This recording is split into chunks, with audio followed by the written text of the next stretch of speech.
If 20-year-olds can light up the Emirates, surely we can handle this. This is the Arsenal Vision post-match podcast. My name's Alex Smithy, Blackman, Twitter, Yankee Gunner. Okay, so it's just a podcast. Done hundreds and hundreds of podcasts, but not like... Never like this, right? Not Never like this. Not like this. The voice you were hearing is Scott. You can find him on Twitter, _that_crab. Hello, Scott. Yeehaw! Yeehaw. You get a live yeehaw. So if people are listening to this just as a podcast, then obviously like they're not going to get the full understanding of what this is about. But we are in a state-of-the-art facility in Las Vegas in the Wynn. We broke in. Nobody knows we're here. It is the Blue Wire studio. So a couple of things I have to say off the top. First of all, a huge thank you to Blue Wire, obviously, for letting us do this and for this even existing in the first place, and to Kevin Jones, whose company has just blown up and is wonderful. And then secondly, like, before we get into all the fun and the silliness and the usual thing we do, like, I think it is just so important to say how incredible this is. Like, you know? So I think we were talking about this yesterday. We got a beautiful tour of everything, and this is state of the art. Like, just the most absolutely beautiful. Everything is top notch. We were walking through the Wynn, and we saw our banner here on the back, and it's just absolutely amazing. Still kind of surreal that we're here being able to do this. I couldn't believe it. Yeah, it is amazing. And so, like, when I think about Linus at Arsenal Vision asking me if I wanted to be on a pod, and then thinking about Paul and Tim and Clive and you and all the people that have come together to be a part of this and to now be in a place like this, the biggest thing I have to do is thank everybody who listens, because like this only exists because people listen and care about this show, and so thank you for that. We love you, and we're going to take your questions today. Primarily, that's predominantly what we're going to do, probably focusing on transfers if we can keep our shit together being in here in the first place. Who knows? But yeah, I mean, I think, is there anything else we want to talk about, or do we want to go straight into kind of questions? I think let's just start with the Vlahovic thing, right? So like, yeah, that's what a lot of the questions are about as well. Yeah, it's the big news right now is that it looks like striker might be on the agenda, and it's not surprising. We have one striker who, after about 80 minutes, looks like he, could use a lie down. But that's better than he was at 55 minutes, right? That's true. No disparaging him. We have other young strikers who look like they may be on their way out of the club. We obviously have another striker, he who shall not be named, who does not seem to be in favor at the moment, to say the least. Not even with the team either, so it's not even an option right now. And a lot of the questions, I think, Scott, let's just start here. A lot of the questions focused on the issue of whether we should be addressing midfield as a priority or striker as a priority. And while I think both are important, I certainly think midfield, the importance of midfield is more short-lived, because I think once Partey's back, you can kind of get through this season. We have the pieces we need. I'm not sure if that's the case with striker, because while I'm really impressed with what Lacazette's done, I do think a striker who can do some of that and chip in with a few more goals could really be the difference between top four and not top four. So do you tend to agree that striker is the position that can move the needle the most? I think so, because, I mean, goals win games. I know it's kind of weird to say it, and this is my big Tim stats hates thing. Goals. I know, he does, right? Goals, yeah. So, yeah, if you're looking at a way to get points, it's score goals. I mean, because I think we're fine in the not conceding goals. But I think, yeah, if we're looking at something that could move the needle to help get us into top four, that is the one that you can do with one player. Yeah. I don't think there's another position that we really have on the field right now where one player is going to really move the needle more than marginal gains. This would be something that we might be able to get a few more than just a couple percentage points out of it. Yeah, and I think like we put so much pressure on these young guys, Saka and Martinelli and Smith Rowe, to chip in with goals. And it's not that Lacazette can't do any of it, but I think giving them a little help in that department. Granted, we'd be doing it with another 21-year-old player, but, again, it is... Almost 22. Almost 20. Hey, he's 21 until he's 22, Scott. You know how it works. Okay, well, let's take a couple of questions. And one of the first ones I want to start with, I think, is an interesting one, not related to transfers necessarily, but it comes from Open Season at Neil Lark on Twitter. And he says, we have exactly the same number of points from the same fixtures as last year, where we finished 8th, as if we need reminding of that, of course. So why does this year feel so much better? And is the improvement real? And if so, why is the outcome the same? It's the hope that kills you. I think this is a great opportunity to talk about what is different, Scott. And so, same number of points from the same fixtures. Why does it feel different, if it feels different? And just so everybody kind of knows, when we say same fixtures, we're talking about we're replacing promoted teams with newly promoted teams. Yeah. So yeah, the relegated teams with the promoted teams. And there's some variance in that, because obviously some of them are going to be better or worse than others. And so this is something that I do like to look at from time to time. So I think it's a good way to sort of give yourselves an apples to apples comparison. Although we are actually at the midway point, so I think we're at a spot where we can kind of look at the team, just how we're doing in general, but. When I look at this, when we're on the same number of points, when I went back and looked at this, we are playing the games where we did really well last year. So we have a lot of chances to make up points over the next month. So there's a lot of matches that we lost over that are coming up. So where we have a really good chance to gain points. So it's really important that we didn't lose points over these because this is where we think about last year when we were the post Boxing Day champions, right? Mm-hmm. These were the matches that happened then. So we were good then. We're good now. Well, we're top 4 now. I think it feels different for me too, though, because first of all, last season there were still a lot of players playing a lot of minutes that we weren't as sold on or weren't as excited about. I think just the group in general, right? Like we love Tomiyasu, Benjamin White and Gabriel formed a nice partnership. Ramsdale has revitalized the energy in the side. Obviously, Martinelli's come in and been a revelation. Smith-Rowe, Saka. Smith-Rowe only came in right after Boxing Day. Odegaard was in and out of the team last season with some injury stuff. He's in now, so I think I like this team better, but the part that feels most different, and you'll never guess what I'm going to talk about, the attack. The attack just feels now like Arteta has structured us to really put more of an emphasis on playing the opposition half, pressing in there, keeping the ball there, creating shots. And that, to me, without that, I think the ceiling on where you can finish is pretty low because you're trying to nick games, a 1-0, a 2-1. This feels like we can really go after teams and bury them. And I think one of the things that it kind of goes with what you're saying is it's the sequencing of the games. Yeah. So I think if we had some of those early losses now, maybe that would change our opinion. But even though we lost to Manchester City, that was a good performance. Yeah. That might have been the best we've played. I think that even when we're down to 10 men, I thought we were doing really, really well. Yeah. So I think that you can look at that, and even though it was a loss, it was equally as bad as the loss that we had last year. So there wasn't any change in the points. There wasn't any change in, it was 1-0 last year instead of 2-1. So, there really isn't a net loss in the goals. But I think you could say in the performance, there was a huge difference. Because if you remember back to that 1-0, it was Manchester City just took their foot off the gas and then kind of played with us like a cat playing with a mouse. So it was they didn't care. They were just like, oh, we know we're better than you. If you guys score, we'll just score again, and it doesn't really matter. Yeah. This year, they had to fight for everything, and it took everything bouncing in their direction to get that win. Well, I mean, it just took the referees being bent. Like that's actually pretty straightforward. That's true.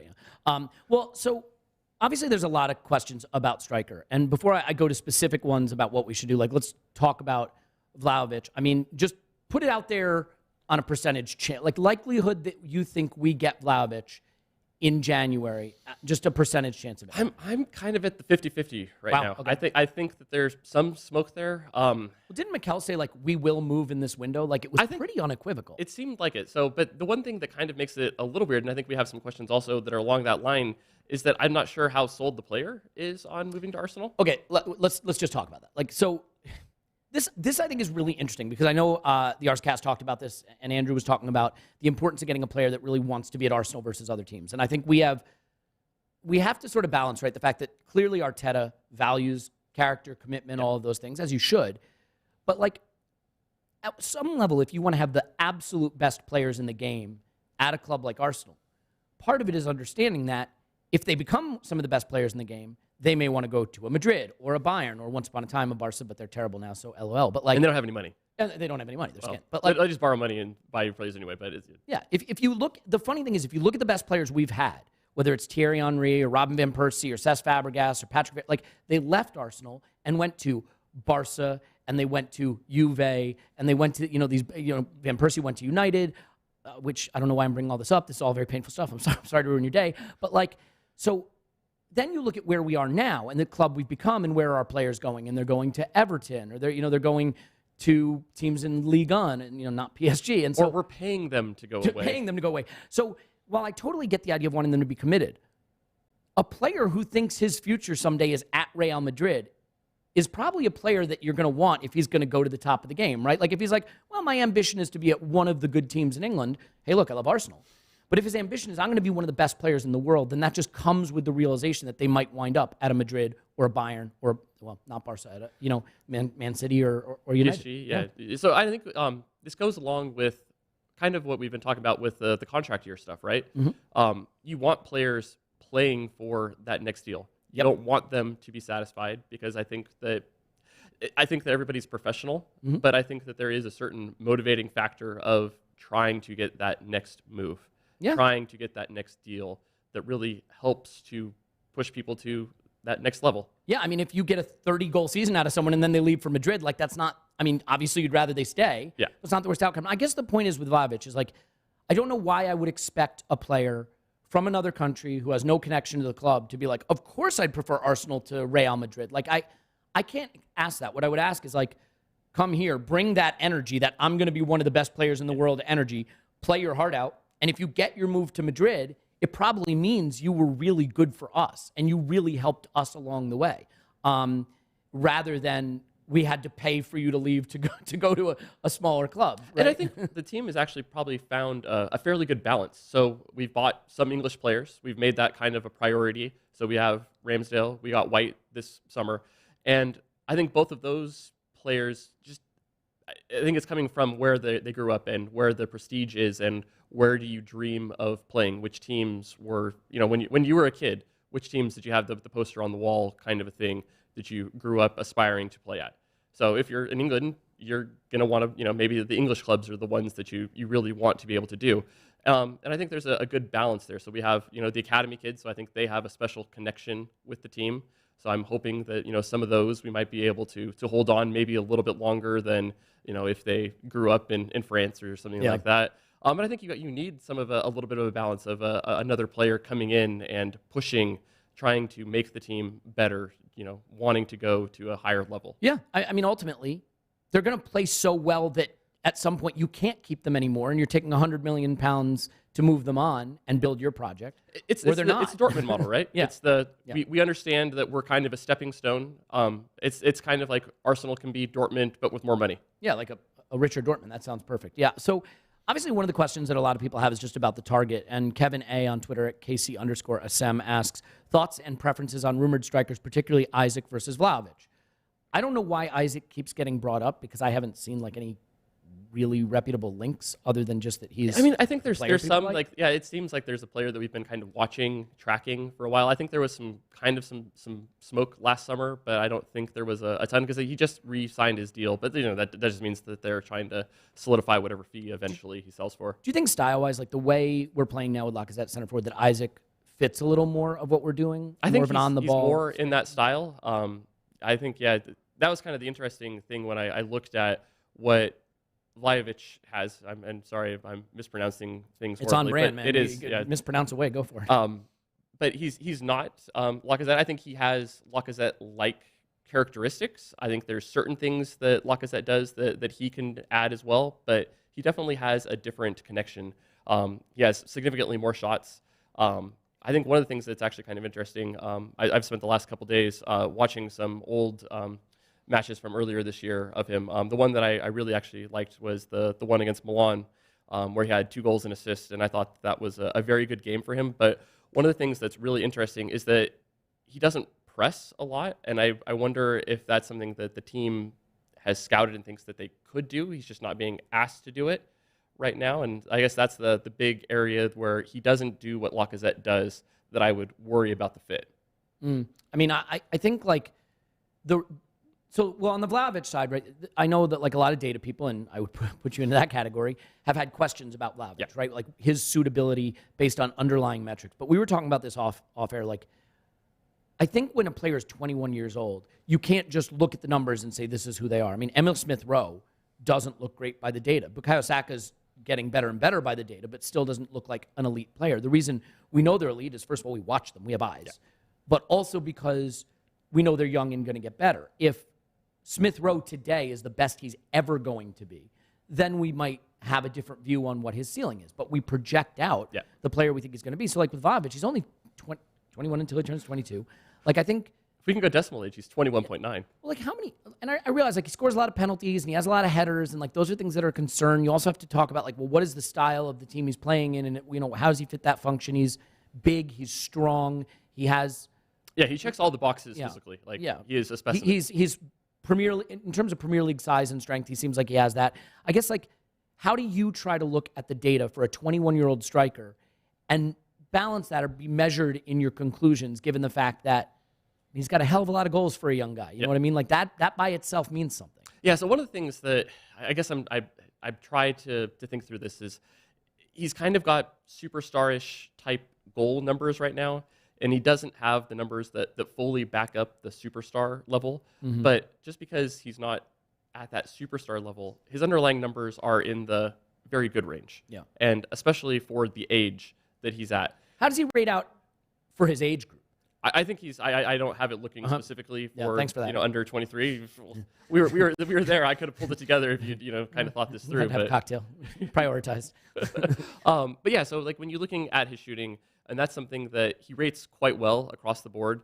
So even ignoring the goals, which we know are very important, but trying to understand the underlying numbers, it's very good.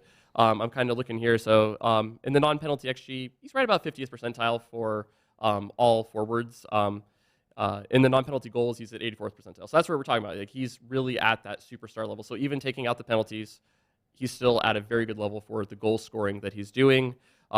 He's a very good finisher. Gets it on target at least 50% of or is at about 50th percentile. One of the things that I really like, and this is something that I dislike about Lacazette, and that's one of the things that I guess bugs me, is that Lacazette gets into a lot of really good shooting positions, But doesn't shoot. but doesn't pull the trigger, But does not shoot. So his percentile for, that's why I say deep touches per shot, is at 78th percentile. So he is a guy, when he gets the ball in the box, is pulling the trigger. That's great. And to me, so like that's a good thing to be able to do. So maybe you're taking a few more marginal shots, but I think those are things that are good because you can go onto a hot run, right? You can start scoring those, and good things happen when you actually take a shot. I mean, if I had to worry, and as Whiskers, it is my job to worry, it's that we've found something really special with a striker who drops in and plays this false nine and almost plays like a fourth midfielder, like to make up a diamond with this new system we're playing. And now you're talking about bringing in a young guy who wants to get in the box and be on the end of moves. But he actually is very good in build-up as well. Is he really? Yeah. Okay. So yeah, one of the things that... Because his passing numbers didn't look great to me, but I'm also dumb, so I don't... So he tries hard passes. That's kind of what I'm generally saying. So and you know what? And it's okay to be a forward and not have a high pass completion, because Lacazette doesn't have a great pass completion rate. But the passes that he does try, he actually completes them at a rate higher than expected. So he tries a lot of hard passes, completes them well. One of the things that I actually think is pretty interesting is just his usage rate at Fiorentina. So like everything is kind of built around him, but he's also very much involved in the play before it gets into the box, which is kind of interesting. So yeah, I've got this thing that I've started working on here. So I call it XG build-up usage. So I look at the XG build-up for a player, and then I look at the total XG for the team while they're on the field.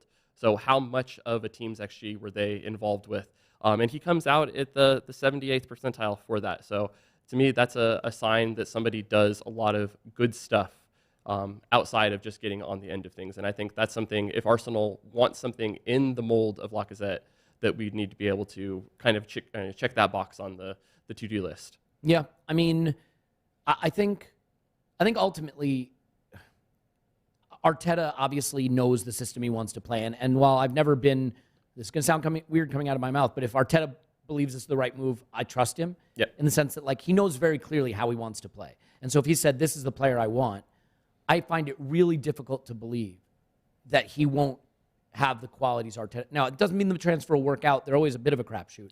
But in terms of just his characteristics, I got to believe that a manager who's so particular about the style of play and positional play would pick a striker that then is incongruous or not a good fit for the system he wants to play. Doesn't make any sense. Yeah, and the only, I guess, reservations I have is always about the price. It's, can we make it work with the budget? Is this going to stop us from doing another move? Is it going to be so now we can't have a midfielder as well? So that's the big thing. So it's not the player that I have the worries about. It's being able to get value for money, I guess, here, and being able to figure out if that is the thing that actually works. Yeah, by the way, a good question from Halliday at Void Halliday on Twitter. Can you fry an egg under the heat of the studio lights? And the answer is not so much under the heat of the studio lights, but the heat of the screen behind us. Yes. Like, that might as well be a pizza oven. Like, you could definitely make a nice Neapolitan-style pizza on that screen, which, maybe we have to go get some afterwards. Yeah, might have to do that. I'll make a pizza dough. We'll push it up against the screen, see what happens. I don't think Blue Wire would invite us back. No, probably not. Probably not. It would smell really good in here afterwards. Yeah, I mean, so here's an obvious basic question. Like, Inside Arsenal at @insight_Arsenal asks, assuming that he stays beyond the January transfer window, how do you see Oba's reintegration into the team panning out? I mean, I guess we've all just sort of taken it for granted that Oba at Arsenal is done. But we know that moving him on will be difficult. Do you think there is a world where we reintegrate? Because, like, let's say, and again, I think we were playing better without him. And I think Lacazette has done a really good job in a role that I don't think suits Aubameyang. But in a world where, let's say, Lacazette is not available for one reason or another, and Aubameyang is available and is, let's say all the things that happen personality-wise. He's contrite, he's working hard. I mean, do you think the time there's a path heals back? the wounds a little bit, him being away? I'm not saying I see any of this happening, but I don't think is there it's a path back? unreasonable to think that it could happen. I think, the time away, maybe he reconsiders things. The moves that he thinks he might get in January don't come to fruition, and maybe that kind of thinks, all right, well, maybe I should stick it out here, kind of a thing. I don't think it's a zero. I'd probably, if we're gonna put a percentage on it, I think it's probably like a 40 to 50% chance that he plays again this season. Yeah, I guess I just don't know what or at least comes back with the team. Yeah, because he has one more season after this season. Yeah, right. And so 2023, right? If we can't move him, does he want to not play football anymore? Because he knows that's the thing. I got to give Arteta credit in this respect because of what happened with Ozil. Aubameyang knows if he plays a game of chicken with Arteta will just never, ever play him. It's not like Arteta will crack. So there is a strong incentive for him to try to find a way back. I just don't know. I feel like we've sort of moved beyond what he is and not playing as much as he's not been playing. What's he going to come back and look like, and how would he integrate into the side? So I don't see one of the things I actually think is kind of interesting is that it's almost that we've developed two systems. I think that and this is going back to a long-standing concern that we have is, can you play Martinelli and Oba together? And that's where I think Smith Rowe worked so well with him because he's a little bit more of that auxiliary midfielder, but still does a lot of the late runs into the box. Because Oba is going to be on that last shoulder of the defender, making the runs into the channel, and that's where Martinelli wants to be right now, especially with Lacazette dropping deep. So it's just you have the striker now in that left channel instead of the left wing, who's now moving into being more of the auxiliary 10. So I'm gonna, I got a question for Whiskers. Oh, for Wait You Well. All right, I'm always ready for that. All right, Whiskers. Yes. Are you worried that by pushing out the boat? Actually, let me say who it's from. This is from Brooks Winner, who is Brooks Winner 2 on Twitter. Yes. Brooks Winner 1 is a jerk, so I'm glad it's not. That's right. Yeah. Are you worried that by pushing out the boat in January, we might be giving up on the process or the project? And once again, looking for shortcuts back to the top four, or would we be turning back on the strategy that worked so well in the summer? Yeah, right. So I get it, right? Like one of the things that I was really critical of, there's so many things, but one of the things was that we did a lot of short-term trying to just patch up the boat and get us back into top four moves that didn't make sense as part of any kind of process, and were very haphazard. This past summer, obviously, we moved away from that. So if we brought in Coutinho on a permanent deal or something, that'd be bad. But Vlahovic is 21. Yeah. If we push the boat out to get a 21-year-old striker, which is A, a position we need, and B, an age that we are legally now allowed to buy, as opposed to our prior rules, which required that they be at least 27 or older. I don't worry about it because as of right now, the moves we're sort of linked with seem like they very much fall in line with what we're talking about. I think, last January, we did a short-term-ist deal sort of in loaning Odegaard. But that had a view towards a longer-term plan. And I have to admit, again, I didn't think getting him permanently seemed realistic, and we pulled that off. So the club has, at a minimum, and I think Edu and Arteta specifically have earned, I think, some trust, right? It doesn't mean that now everything they did was great and the bad stuff never happened. Exactly. We're not going to stop questioning things, right? But the plan has really been executed at a very high level. So I have a lot of faith in that. So no, I'm not as worried about it. I guess the way I see it is that this move doesn't feel like we're doing it just because it's there. This feels like something that we would have done in the summer. We're just moving it forward 6 months. And I think that's something. So this is still part of the process. This is still part of the project.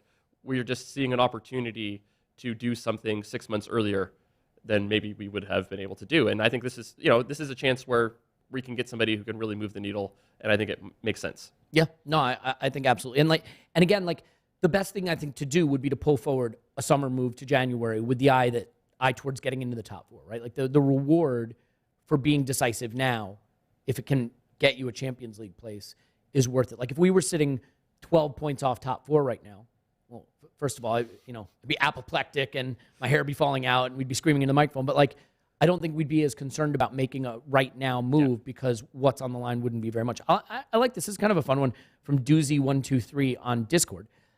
What's the first Arsenal transfer rumor you can recall involving a player that made you very excited, turned out not to be true, and that now seems ridiculous or hilarious in retrospect? I mean, I remember all the Benzema ones. I was so excited for Benzema. I thought that, wasn't he spotted in the mosque in London, and it was practically a done deal? Wasn't it Diaby? He goes to Diaby's mosque or something, and like, I go to the same mosque as Diaby, and he said it's happening. I think that was the one, because, I don't know, you look at Benzema now, and he's probably the best pure striker in the world? You might, Lewandowski. Well, Holland and Lewandowski. But he's dragging a decent Real Madrid to a huge lead in La Liga. So, I think that's the move for me. Not bad for a guy who lives in Giroud's shadow at the national team level. I think for me, and I don't know how excited I was, but just I remember thinking it was going to happen and getting myself excited about it, is the Wayne Rooney one. Remember, like, so-and-so next, Rooney next, blimey, was it? It was so-and-so done, Rooney next, blimey, I believe was the tweet. And just thinking, like, looking back on the idea that, like, Wayne Rooney was going to come to Arsenal. You weren't excited about James Maddison this summer? I mean, I was very excited when it didn't happen. Oh, boy, did we have fun fights about what James Maddison is worth in the transfer market. Yeah, I mean, the other one... Which I think we're going to have similar ones for Vlahovic. Sorry, I'm just going to go lean right into it, right? Vlahovic? I don't know. I mean, this is what you do. It is what I do. You just got to do it. Otherwise, people wouldn't know what to do. The other one that I was really excited about was Cesc Fabregas coming back. Like, I wanted Cesc back home. Yeah. And, like, it doesn't look ridiculous in hindsight because it legitimately could have happened, right? Like, I think he wanted to come to Arsenal. I don't think there was any debate about that. And wasn't there like a first refusal on the transfer? Yeah, the rumors that, but like Arsene Wenger didn't want to go back down that path, and we, I think we had Mesut Ozil, or we were going for Ozil, or because do we still have Cazorla there too? Yeah, I think he was trying to come back from injury. I wanted that to happen, candidly, but I know there are a lot of people booing and hissing right now, so we can move on. Here's one: Rob Andrews at AFC Boom 1. I guess AFC Go Boom. Who will be better out of Saka, Smith Rowe, and Martinelli? So this is an interesting one. Why don't you order them? Put them in order. And the one that you put lowest in the order, I will then tweet out that you think that player stinks. Okay, that's totally fine with me. Yeah. I'm going to go with floor. So this is where I think who has the highest floor. Highest floor. Okay. Okay. So not who could be the best player if they hit their ceiling, but who will absolutely hit a level where that is the highest. I think it's Saka, Martinelli, Smith Rowe. I think that is probably right from I'll actually go the other way. I'll say if we're just going on floor, it's probably Saka, Smith Rowe, Martinelli. Okay. Because I think Martinelli's floor is he just doesn't score enough and he runs around a lot and like he never I just see his floor as he's a guy that's going to get you 2 shots at a pretty good rate, and he's going to be I think his floor is a 0.2 to 0.3 XG ish kind of guy. Maybe he gets to 0.4 goals and assists. When people wonder like why is this podcast popular, it's for lines like I think his floor is 0.2 or 0.3 XG, like that kind of line that just brings in the audience, like they just come running for that. I get, but then if I was rating by ceiling, I think I'd go Martinelli, Saka, Smith. I think I agree with you. And the reason is I think Saka can obviously be one of the best players in the world, but I think what's his ceiling? Is it 16 goals and 8 assists or 17 goals and 10? I mean, again, amazing. I think you kind of look at what Sterling did. I think that you kind of point to that if everything goes right is kind of the ceiling, and you might get a 20-goal season with a bunch of assists kind of adding onto it. So absolutely a very super elite. But I think Martinelli is the one guy that, again, we're just talking ceiling based on his shot locations and his age and what we see in terms of. I mean, he had 4 shots inside the penalty box against Manchester City, who don't. I think they allow like 2 a game or 1 a game. I think his ceiling is that 30-goal a season guy, or dare we say something even beyond, 35, the kind of thing you just see generationally. And again, pure ceiling.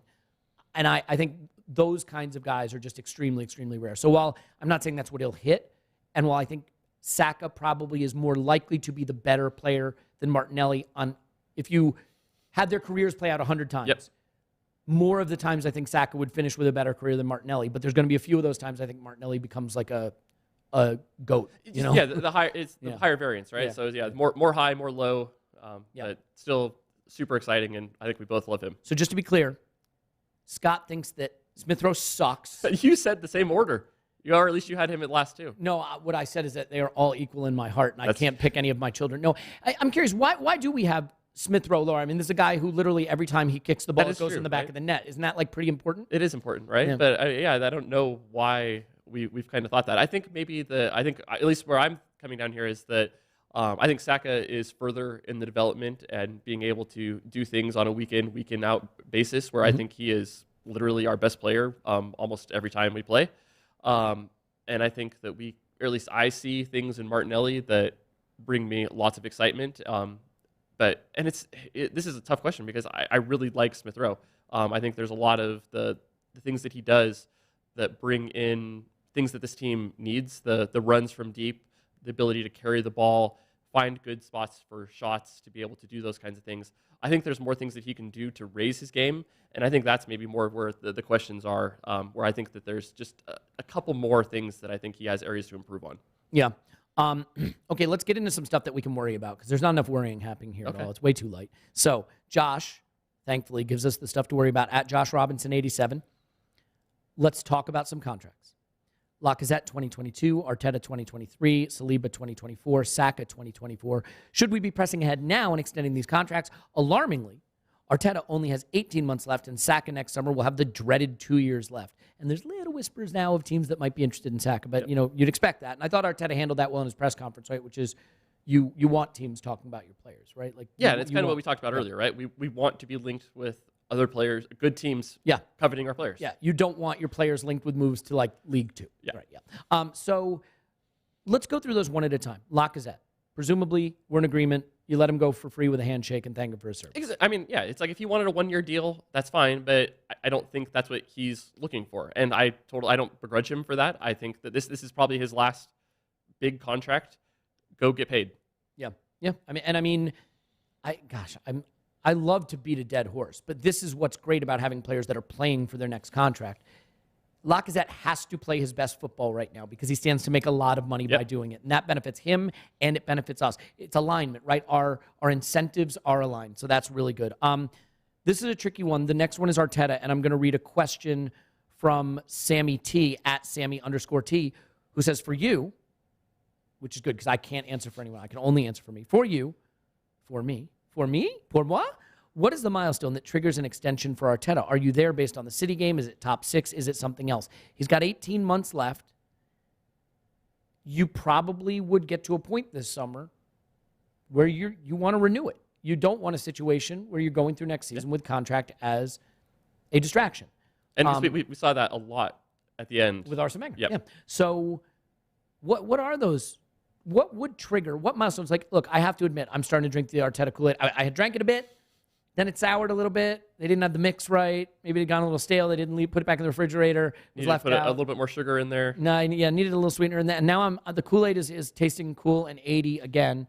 But what still needs to happen in your mind, if anything, to trigger us extending him, presumably in the summer? I don't think it needs to get done now, but presumably in summer. Yeah, and I think that's one of the things that's interesting is it's not like players.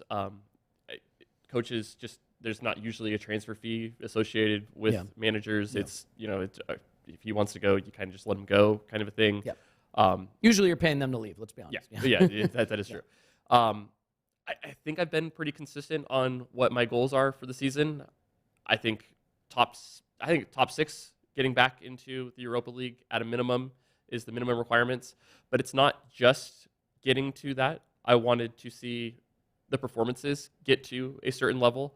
I want to see signs that we are ready to next season really, really fight for the top 4. Is there a league table finishing position that's a requirement for you? Forget how we're playing. Forget anything else. If we're below it, he's gone. If we're above it, he can have an extension. Do you have a I think top 6. I think that is the absolute minimum requirements. I think if we finish 7th place, I think we have a lot of questions, and I think it's especially from this position, right? We're exactly. And if we're talking about if we're 7th place, I'm not looking for an extension, right? You know what's funny? And this kind of bit Unai Emery in the butt too, which is that like if Arteta had us sitting 7th, 1 point off 6th right now, and down the run we played well and we finished comfortably in 6th, I think people would say we met that first bar, great. Now that we're sitting in fourth and we're playing some really good football, not finishing in the top 4 is going to start to feel like a disappointment if that happens. And so this is the problem with raising your expectations, right? Is that when you don't hit those elevated expectations, people get upset. I think, look, for me, it's very simple, and people are going to say I'm setting the bar too low. We outplayed City this past weekend. I think as long as we play at a level higher than Manchester City in every game the rest of the season, I'm fine with him staying and getting a contract. I think that so here's what I would say. I won't put a number on it in terms of finishing position or anything like that. I won't even put a point total on it. I'll say if we continue to play football like the football we've been playing the past month or so, and I don't mean winning 5-0, 6-0, whatever the case is. I mean just this kind of football that creates shots, that presses, that wins the ball back high up the pitch, that's fun to watch aesthetically, that looks like it can produce results against the weaker teams. That's good. And I think the really interesting thing about that, too, is like we didn't have a lot of the ball against City, but we controlled space. So I think that's something that's really interesting, too. And then we attacked quickly. We did a lot of things that I think that would be classic Arteta ball, the way that we were able to do things. The structure of the team seems to everybody's understanding their role. Yep. And I think you can kind of see what he's trying to push come to fruition. And the other thing is, like, when we got him from City, like, one of the things that I think he was known for that we hoped was that he was really good at nurturing young talent and getting the best out of them. You know, Sterling was a player that was pointed out. And I mean, it's really, I think at this point, pretty clear that he is having that kind of effect. I mean, Bukayo Saka has gone from strength to strength under Arteta. Yep. Emil Smith-Rowe, strength to strength. Odegaard has gotten better and better. I don't think, you know, maybe on his loan, and who did he go to, Sociedad or something? Yep. In La Liga, he was supposedly excellent, but like, he might be playing his best football right now for us under Arteta. Obviously, what Gabriel Martinelli is doing, he looks like a world beater, and I think people had concerns about that, but he was coming back from an injury, right? And we managed it well, and now he's playing great. So I do think that his work with the young players is another key factor, because if Arsenal is going to be any good, like really good, title challenging good, it's only going to be if those young players do hit some of that ceiling or get close to that ceiling, even the guy you hate, Emil Smith-Rowe. So, like, I do think that Arteta has checked a lot of boxes now for me in terms of he's got us playing football on the parts of the pitch that I really like. He's got the young players starting to hit levels that we're going to need to get better. Certainly in terms of buy-in, I don't think there's any question. You know, there were, obviously, man management was something that I banged on about and worries about going to war with players. But, like, you can't argue with what the team seems to be saying, and they look like they really like playing for this guy and like they're prepared to fight for him. So, hard to argue. And I think there's been ample opportunities where the players could have given up. They could have done what Manchester United's doing under Ralph Rangnick right now and kind of started hearing the whispers. We could have heard that earlier in the season. We could have heard that last season during our dreaded run, but that hasn't been the case. So I think the players still believe in what Arteta is trying to sell them. Yeah, a couple quick ones here. Alex Silverman at _hunch. Do you believe in life after love? Always. Do you believe in life after love? How about, here's another one. This one comes from James Perkins at Perkins Arsenal. I was actually pretty impressed that you could hit that after your sore throat. I woke up this morning with no voice. We had, what, like 2 drinks last night? Was just it 2? Just the 2, and I was devastated. Would you rather be a chicken for a year or have chicken legs and feet from the knees down for 3 years? Say the first one again? Would you rather be a chicken for a year or have chicken legs and chicken feet from the knees down for 3 years? I think the chicken legs and chicken feet. I think that's easy. But, like, because the worst thing is, let's say you were the chicken, the full chicken. There is always the risk, and I don't want to give people nightmares, that someone would make you stand on a basketball and put you outside a toilet bowl-looking football stadium. That's the nightmare, right? That is the nightmare scenario. Richard at Richard Brown 31 asks, will there ever be a boy born who can swim faster than a shark? And this is a trick question because the answer is no, but there will be a girl born who can swim faster than a shark. So, Richard, you got to think outside that gender role stuff. Let's talk quickly about the fixtures coming up. We talked about this a little bit off air. I don't know if that's a thing. Like, is it? Are we on air? I don't know what to do with my hands. What is that, Ricky Bobby? Yeah. I don't know what to do with my hands. So, presumably now Sambi Lokonga comes in and becomes a really important player for us. He's certainly, I would assume, going to start the derby unless we go single pivot with Xhaka and use Emil Smith-Rowe. But I would assume Lokonga, who was in favor, very much in favor, and playing well other than Anfield, will come back in. I don't think we feel we want to use up players we need for the derby, certainly against Forest, and maybe even against Liverpool. That's an open question. But, like, Sambi hasn't played. He hasn't started a game since Newcastle, I think at the end of November or something. So it's a long time now. So, like, it feels like Would you 20 matches ago. Would you because want we've him to had so many. start against Forest at the weekend to because it should be a winnable game, a level that he can manage, and it gets him some football. I mean, it's been a long time, and you don't want to throw him into the derby having played 12 minutes in a League Cup tie. You know? Yeah, and I think he has to play, just because I don't know if we have the numbers for everybody else. Well, Patino can play, and Yeah, do you want Shaka can play because he can play 90 minutes every single true. game. I mean, Yeah, and I think one of the things we also talk about is that also, do you go with more of the two attacking eights kind of thing? Is this? But it's again, do you want to use Smith Rowe and Odegaard in this match? I think Smith Rowe is in line to get some more minutes. This is a perfect opportunity for him to play, because I think we do want to rotate to be able to have an eye towards the derby. Yeah, I would. But I think Lokonga needs the match fitness. I don't want him to be thrown right into a super high intensity game. Yeah, I thought it was interesting listening to Arteta talk about Maitland-Niles because he got a lot of questions about letting Maitland-Niles go to Roma, and we certainly wish him well there, and no hard feelings for a player who I think at times maybe didn't seem like he always wanted to do what was being asked of him, or at least those were the rumors, but I think a talented player who just didn't quite find the role that he wanted. He was told he'd have minutes. The minutes didn't come. Really, since Shaka came back from injury, Lokonga and Maitland-Niles both just sort of vanished, and you can't complain with the results, so it is what it is. But I thought Arteta was very clear to basically say the player asked for this move. He wants to play. We had to honor it because we made promises to him, and so we have to do this for the player. And I think that is interesting. Where do you stand on a club ruthlessly doing what's best for the club, even if it's not in the best interest of the player, and saying to Maitland-Niles, for example, you can go in the summer, but we need you right now. You're not going anywhere, versus being a club that is willing, without wanting to set bad precedents, but willing to honor the needs of their players, especially long-serving academy graduates like Maitland-Niles. It's interesting because I think we were ruthless putting the club's needs above his twice, right? So he had the rumor to go to Wolves. I think it was 2 years ago when he was playing wingback and he was looking really good there. And then he wanted to possibly go this summer too, right? He had the Instagram post about those kinds of things and wanting to leave. And the club basically said, no, we need to keep you. It may not have been the smartest move if we wanted to maximize the money that the club got, but we were being ruthless in the sense that we wanted to keep the numbers that we have with the team. And I think to a certain point, you need to be able to have players be able to buy in. So it's all right, if I go here, I'm not ending my career, or it's this isn't the thing where it ends thing. You want to be a place that people want to come work, right? You want to be.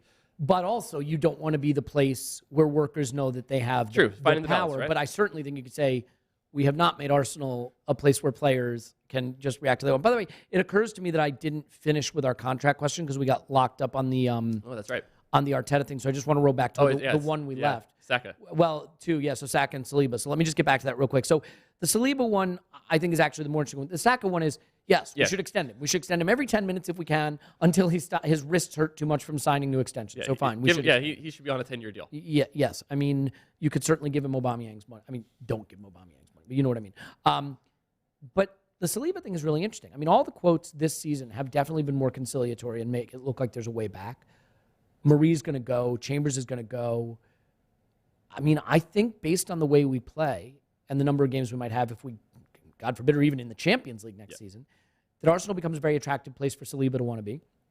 Arteta now has the clout and credibility, if that were to happen, to say, this guy's really doing something. Look what he's doing for these other young players. I want some of that. I want some of the Champions League football. I want some of this up-and-coming team.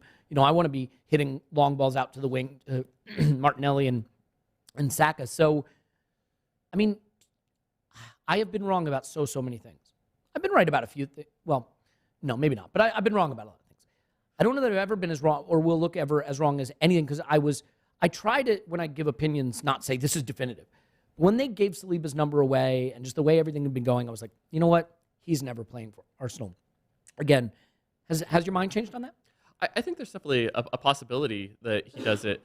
Because I think I was on that same mind frame as you, where I thought that we had kind of burned the bridge, but I feel like it's mended. It's coming back to life. It's like Groot. Do you mend a burnt bridge? Because I feel like once the bridge is burned, you can't mend it. You'd have to build a new bridge. No, it's like Groot. So he's regrowing and. So the bridge is Groot. Yeah. So it's not really a bridge.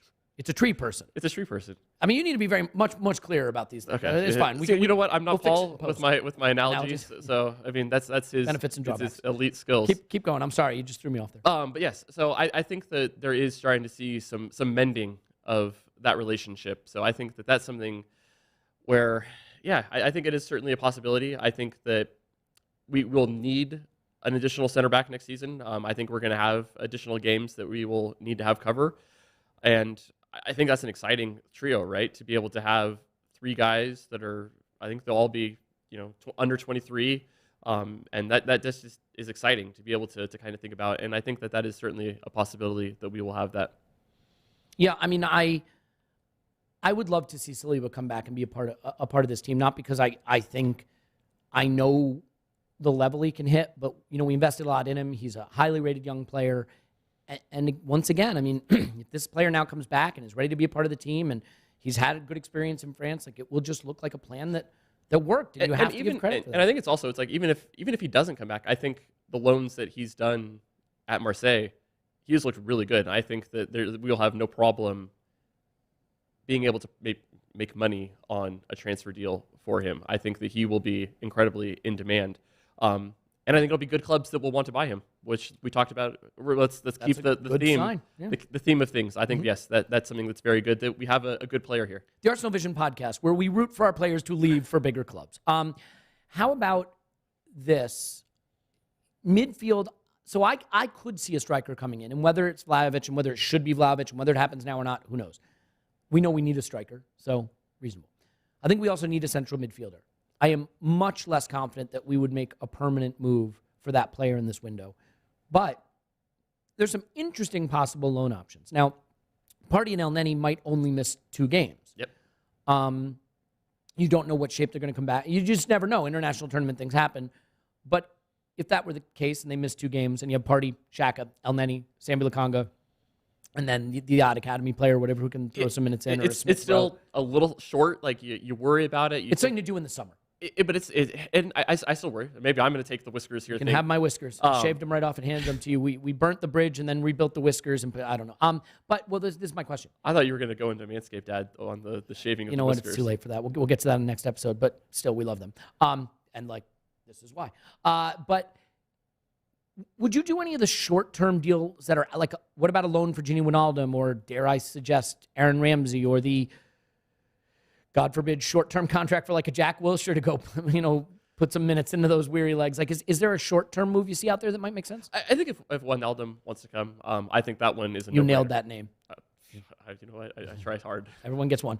But yeah, I think that one for sure. Ramsey, he hasn't played, and I worry if he could actually, how much he could actually provide for the team. Especially because he's a player that I think, sort of similar to Partey, when he gets 5-6 games in a row, he gets great.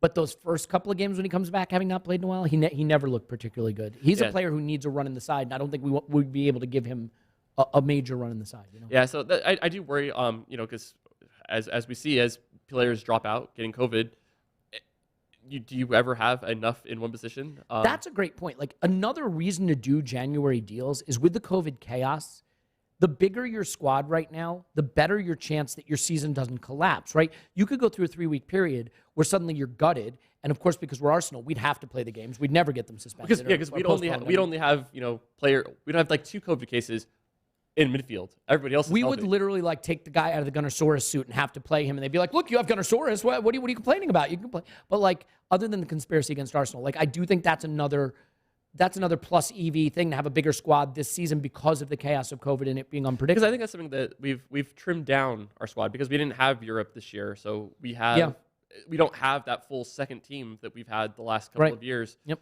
Where we could basically have a second 11 come in. We don't have that same level of depth this year, which is fine. I think we have better starting 11 this year, which I'd always take. I'd always take that. So as you look now down the road, like a couple of things to finish off here. Top 4. What are the odds? Again, you're throwing this at me without looking at it. No. Just off the top of your head, you're a learning computer. You'll figure it out. 40%. 40%. Okay.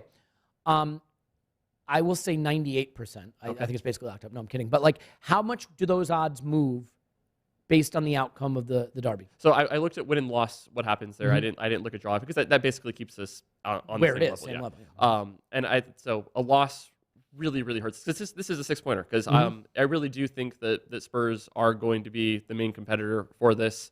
Not United. They've dropped out significantly, and I think there's a big possibility that might just have the full tire fire, wheels fall off. I mean, we can hope.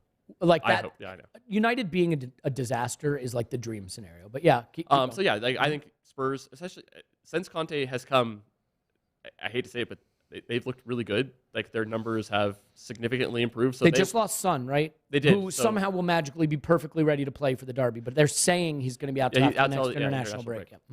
Yeah. So they have really turned around to where under Nuno they were a bad team, and now they legit look like a top 4 contender. When I run the rating systems, Arsenal and Spurs are now basically almost tied for 4th. It kind of oscillates back and forth. So before City, Arsenal were above them. After City, Spurs kind of snuck in there above them because they were able to perform well against Watford. So it's going to be really close. I worry about it. I would absolutely hate to see. But man, the nostalgia is coming back. Like those pipping Spurs to 4th on the final day. And we haven't. What was it? It's 1-1 at Newcastle, and then it was. Remember that on the last day? A 10-man Newcastle. Yeah. Yeah. Oh man. I mean, there's so many good memories of pipping them to 4th, and like just to get St. Tottenham's Day back under those circumstances, and we haven't had League one back. in so long. Like we need to celebrate. Incredible. So yeah, I mean, so I guess it's Forest then at the weekend. It's Liverpool away. As a final thought, it's Thursday, Sunday, the Liverpool game. I imagine they will heavily rotate and play a weekend team because that's what Klopp does with this competition. I am on record that I am not super concerned about the League Cup, but in your mind, what would you like Arteta to do in terms of balancing the squad for that and the derby, and what do you think he'll do? I'm going to start with what I think he's going to do. I think he thinks it's a semifinal. He's going to go full strength. I think it's going to be pretty close to full strength. I'm on there with you. I don't rate the League Cup as highly. Yeah, or at all. And this is where I think the not having the game yesterday hurts. Because I think we could have gone really full strength yesterday because we have Nottingham Forest at Sunday. Yeah. So that's it's a really good chance to rest some players. And hopefully, yeah, you win that first home leg, and then maybe you can do a little bit rotation, or maybe Klopp takes it a little less seriously now that if he's behind it. But now we have things flipped, and but do you think Klopp being at Anfield will maybe play a slightly stronger team? Well, he has the advantage of just like he doesn't even have his best players anyway. That's true. He doesn't have an option. He doesn't even have an option, right? Yeah. I mean, and that. And this might be his only chance at I guess they still, because I think that the title's gone for them. You know, they've got Champions League coming back around the corner. I don't see him I mean, again, he doesn't have many options because his best players aren't there anyway. That reconfiguring of the fixtures was really unfair to us in that respect because the way it played out with those games bracketing the derby was terrible. So yeah, right. It added congestion where we didn't need congestion. Well, we'll see. We should get to see some fun young players and players we don't see a lot against Forest, I would think. I would expect Smith Rowe maybe to start. I think so. Do you have any concerns or issues with Martinelli keeping his place ahead of Smith Rowe, by the way? Do you think Smith Rowe, like, Arteta was asked about this, actually. Yep. I thought he made a really good point. He's like, this is a good thing. Yep. Players are getting in. They know there's competition. They're having to play their best to keep the shirt, and that's good for the team. And he's right. It just may not always feel good for the player who's on the outside looking in. Because I think you can look at it from the other perspective, too. Is like, has Martinelli done anything to deserve to not play? No. So that's the thing where if Martinelli keeps playing at the level, he keeps playing. And Smith Rowe is the unfortunate part of actually being an excellent sub who's come in and like made a big difference. So he can kind of doing it. He can kind of fill in any of the 3 spots across the attacking line there. So I think that there's plenty of minutes for Smith Rowe. I think maybe I think there's a chance that Odegaard maybe needs a break. And those are times where, Smith Rowe can come in and he'll have a chance to do a lot of the Odegaard kind of things. Yep. Heaven forbid, Saka might need a break someday. Yeah, I mean, he's headed for like 7,000 minutes this season, so surely he's going to get a break at some point. I think we can leave it there. There's going to be an instant reaction to the Forest game, which hopefully will just be sort of a fun, almost academy-level instant reaction. And then we'll start with our transfer stuff on the Patreon side next week, so you'll be seeing probably a Vlahovic scouting video, which is a sure sign as possible that the deal will not happen, so apologies in advance for that. I hope people enjoyed those who watched on YouTube seeing this studio. And again, it is absolutely incumbent upon me to say thank you and how much we love you and everybody who listens to this show, mainly for Tim and Clive and Paul, and not either of the two people who could actually be in the studio, but you get the idea. It is the dream of a lifetime to sit in a space like this with that logo behind us talking to you about Arsenal, and I can't be thankful enough. I mean, I can be thankful enough. I just have to try to articulate that, which is a struggle, so I should stop podcasting at this point in this beautiful studio. Scott's on Twitter, O_that_crap. Thanks, Scott. It was so much fun. Yeah, so much fun. We're going to go cook that pizza on the wall. My name is Elliot Smith. You can block me on Twitter at Yankee Gunner. We love you. I mean, we really just straight fucking love you, and we will talk to you after Arsenal 10, Forest 0.